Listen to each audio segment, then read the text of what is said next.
cher toi, je t'invite à t'installer confortablement pour écouter cette séance. Il est possible que tu trouves dans ces histoires des messages visibles et que ton inconscient en décèle des invisibles. Peut-être pas immédiatement, peut-être seulement dans les nuits suivantes, mais peu importe à quelle rapidité tu fais les choses. Ce qui compte, c'est la profondeur.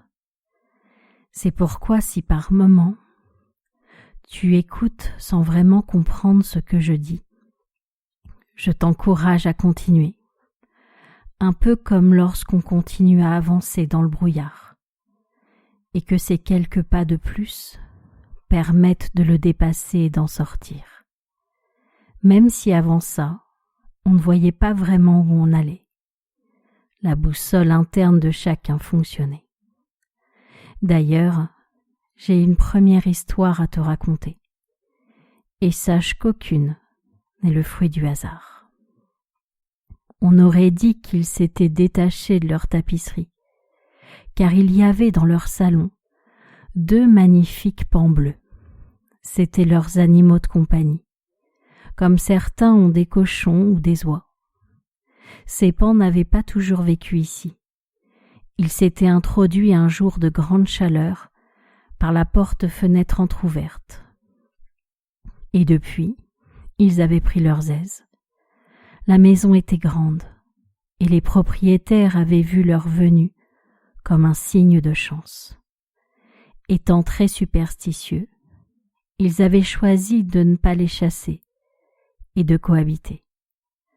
Quand des amis venaient manger chez eux les premières fois, ils étaient étonnés, mais ils voyaient bien que ces pans sauvages se plaisaient. La porte restait ouverte et ils choisissaient toujours de revenir après leur promenade en extérieur, parce qu'ils étaient bien ici.